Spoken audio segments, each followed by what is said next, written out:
Marami kaming kapartners na mga organization din, kagaya ng PNFSP, at yung ugnayan ng dalawa ay nagtutulungan sa iba't ibang aspeto sa iba't ibang community din na meron kami. Siyempre, yung malimit naming pinag-uugnayan, edi yung usapin ng mga urban poor nakatira sa mas mga komunidad na ito. Andyan yung usapin ng housing rights, katiyakan sa paninirahan, at yung kasiguruhan sa pagkain.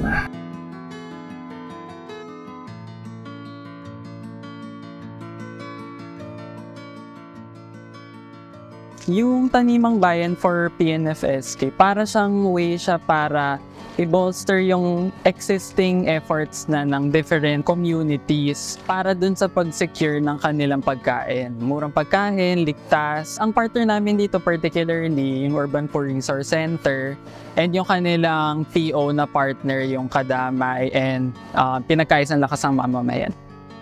Sa San Roque, iba rin yung context to eh. Meron siyang matinding development aggression na dinadana. So yung context sila dito, yung Tanimang Bayan sa kanila, much more siya sa food security din. Parang isa siyang way nila para una, i-mitigate yung impacts ng pandemic dahil nag-start siya talaga primarily para extend yung community kitchens nila. Matuloy yung pag-produce nila ng pagkain. Naging paraan din siya kung paano sila makapag-assert ng espasyo dito sa community amidst yung ongoing na eviction efforts, activities ng developers saka ng National Housing Authority.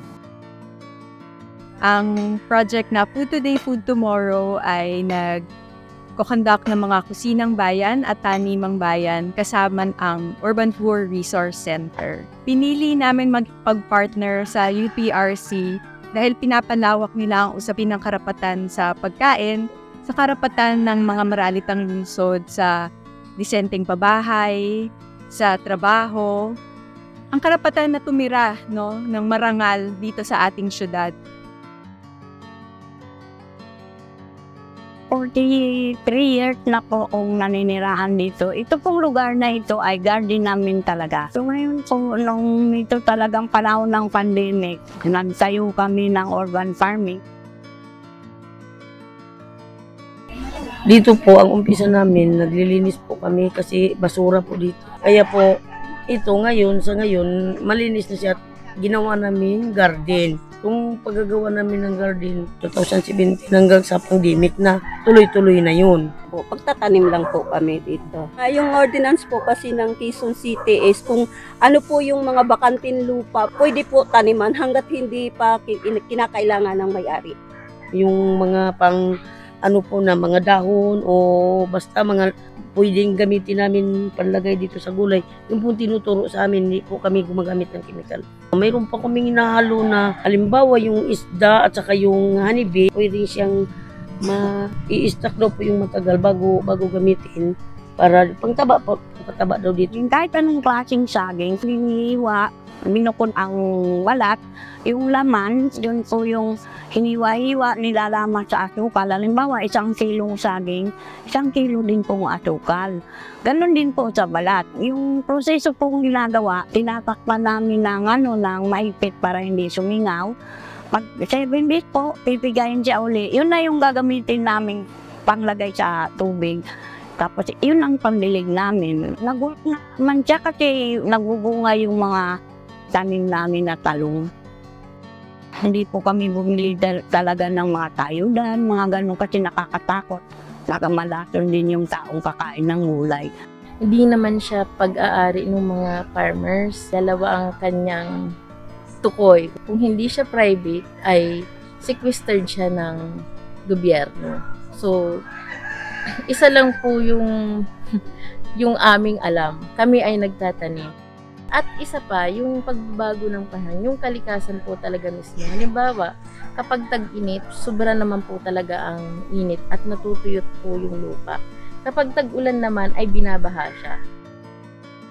Yun lang po, problema namin. Una, ang lugar, maliit lang espasyo. Pangalawa, ang init ng panahon. Nagkakasakit po asawa ko, wala kaming trabaho. Kahit may naramdaman kami, dito lang po kami.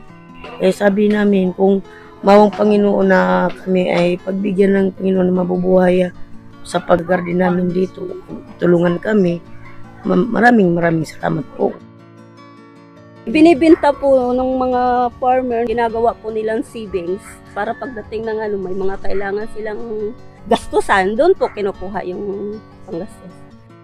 Sa isang harbisan namin, naka 350, minsan 400. Depende po sa naaani namin dito. Kasi po pinupuntahan kami nila na pwede ba daw silang bumili ng gulay. Kahit sabi niya, ang mahal daw, sabi ko, hindi po kayo malalaso niyan dahil walang mga spray na makakaano dyan sa alaman namin, ang gulay. Tapos nung nagbili na sila, nagbalik-balik na sila rito, bumibili sila ng tag 5 kilo, 3 kilo, 4 na kilo. Mayroon kaming ang bili din po namin ng kailangan po namin.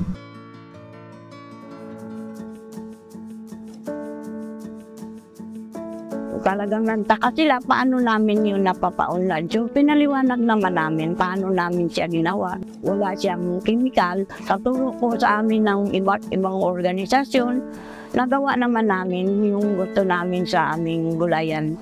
Na-improve siya, ang dami pong iba't iba na rin ng mga media na dumadalaw. Tapos yung huli, yung taga-Belgium, nakita nila yung aming garden, bit nila yung mga pitsay, yung mga sasa na ang laki-laki talaga, ang tataba. So nakakatuwa yung pagod mo, nakikita mo.